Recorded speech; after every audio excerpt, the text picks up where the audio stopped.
Assalamualaikum warahmatullahi wabarakatuh dan selamat pagi anak-anak semuanya. Bagaimana kabarnya pada hari ini? Alhamdulillah semuanya dalam keadaan yang sehat ya. Sebelum pembelajaran dimulai, ada baiknya kita berdoa terlebih dahulu agar proses pembelajaran pada hari ini berjalan dengan lancar. Berdoa dimulai. Berdoa selesai. Selanjutnya Ibu akan mengabsen, jadi mohon dengarkan namanya baik-baik ya. Fitri Ramadhani, Anugrah Mutmirah, Andi Rasyaul Munawwarah, Nur Kamila Ali, Nurul Armita Zahrani. Nah baik, Ibu akan memberitahukan kepada kalian materi yang akan kita pelajari pada hari ini. Jadi materi yang akan kita pelajari pada hari ini yaitu mengenai tentang ide pokok pada teks bacaan. Adapun tujuan pembelajaran yang ingin dicapai pada hari ini yaitu yang pertama, melalui kegiatan mencatat, peserta didik dapat mengetahui apa itu ide pokok. Yang kedua, melalui kegiatan diskusi, peserta didik dapat menjelaskan cara menemukan ide pokok pada teks bacaan. Dan yang ketiga, melalui kegiatan diskusi, peserta didik dapat menentukan ide pokok pada sebuah paragraf. Itulah tadi 3 tujuan pembelajaran yang ingin kita capai pada kegiatan hari ini melalui materi ide pokok pada teks bacaan. Nah, kegiatan yang akan kita lakukan yaitu diskusi kelompok. Nanti Ibu akan membagikan kelompoknya. Namun sebelum ini bertanya kepada anak-anak semua, ada yang tahu ide pokok itu apa? Betul, ide pokok adalah gagasan utama atau pemikiran utama dalam sebuah teks paragraf. Nah, untuk penjelasan lebih lanjutnya mengenai tentang pengertian ide pokok dan cara menentukan ide pokok pada teks paragraf akan Ibu jelaskan. Namun sebelum itu, anak-anak, Ibu mohon untuk keluarkan bukunya dan pulpennya, lalu mencatat nanti hal-hal penting dari penjelasan Ibu ya. Baik anak-anak, Ibu akan menjelaskan ide pokok itu apa, bagaimana cara menentukan ide pokok, dan juga nanti Ibu akan menampilkan salah satu contoh dari ide pokok. Ide pokok adalah gagasan utama atau konsep utama dalam suatu teks. Ide pokok berarti inti dari apa yang sedang dibahas atau disajikan dalam suatu karya tulis. Ide pokok juga adalah poin sentral yang mendefinisikan topik atau pesan yang ingin disampaikan penulis kepada pembaca atau pendengar.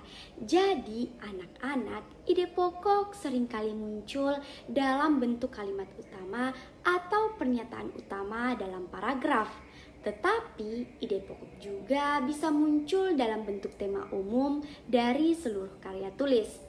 Ide pokok membantu dan membimbing pembaca atau pendengar untuk memahami esensi dari apa yang sedang dibahas dan seringkali menjadi landasan untuk mengembangkan argumen, memberikan bukti, atau menguraikan lebih jelas di dalam suatu teks.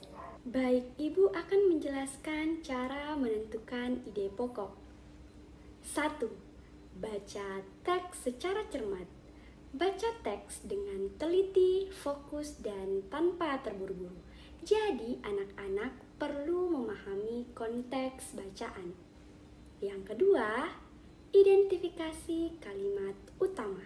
Cari kalimat atau beberapa kalimat yang secara jelas mengemukakan pesan utama atau inti dari teks. Jadi, anak-anak, kalimat ini biasanya berisi ide pokok yang ingin disampaikan oleh penulis. Yang ketiga, perhatikan tajuk, subjudul, dan awalan. Terkadang ide pokok bisa dijelaskan di tajuk, subjudul, atau bagian awalan teks. Mereka sering memberikan petunjuk awal tentang apa yang akan dibahas dalam teks.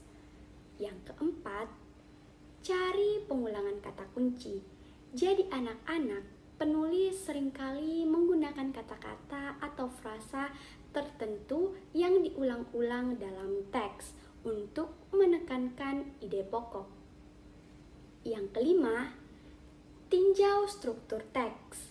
Anak-anak perlu memperhatikan bagaimana teks tersebut disusun, Terkadang ide pokok ditempatkan di awal paragraf atau bagian teks, tetapi kadang-kadang juga diungkapkan menjelang akhir sebuah teks atau karya tulis. Nah, itulah tadi penjelasan Ibu mengenai cara menentukan ide pokok. Ini salah satu contoh teks yang telah ditentukan ide pokok atau gagasan utamanya. Anak-anak, ada yang ingin bertanya tentang materi yang sudah Ibu jelaskan tadi?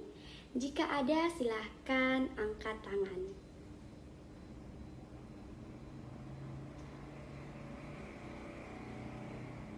Tidak ada yang ingin bertanya? Baiklah, Ibu rasa semuanya sudah mengerti. Terima kasih anak-anak semuanya. Baik anak-anak, tadi kita sudah belajar tentang pengertian ide pokok dan cara mencari ide pokok. Alhamdulillah anak-anak semua sudah mengerti ya. Selanjutnya, Ibu akan menjelaskan materi kenapa ide pokok itu penting.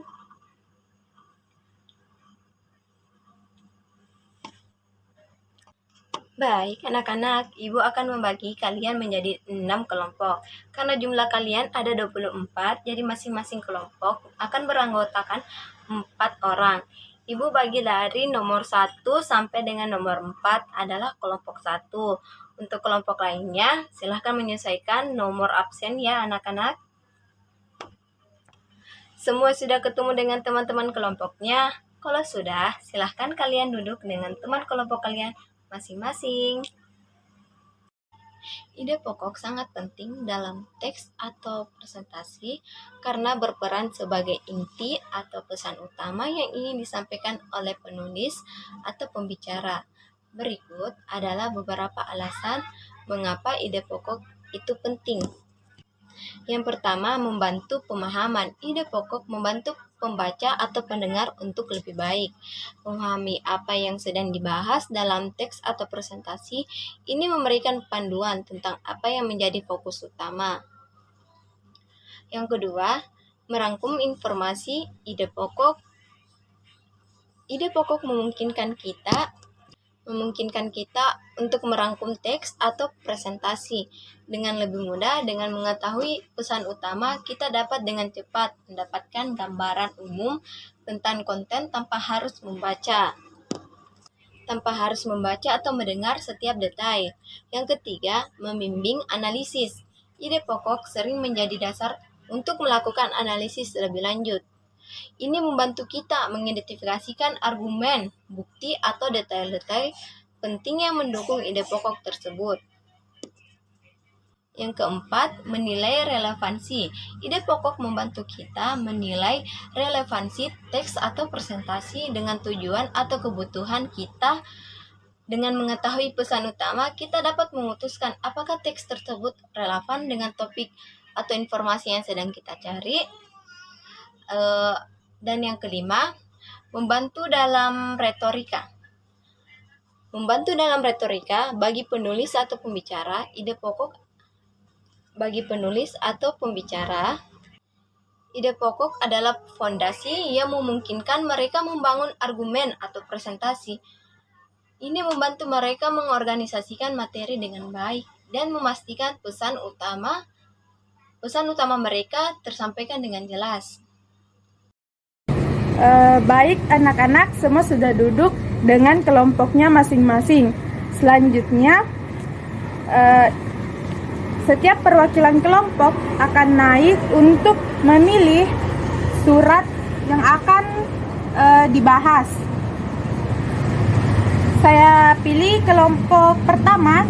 Silahkan maju kemudian memilih surat yang diinginkan.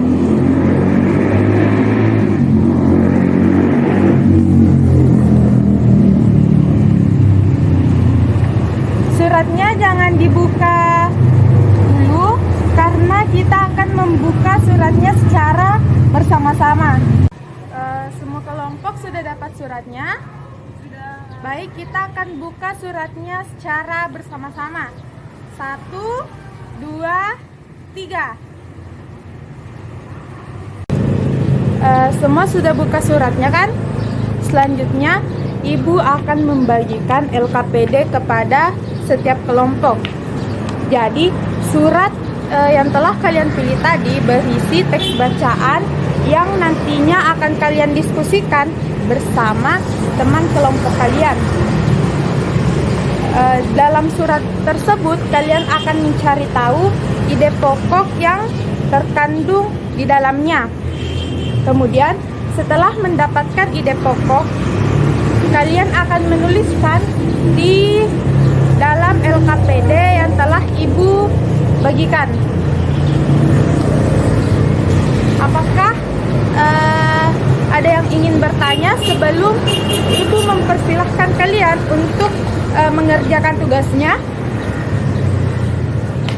Baik, tidak ada.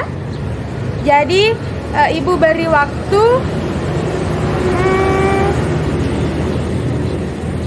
5 menit untuk kalian mendiskusikan tugas yang telah Ibu berikan.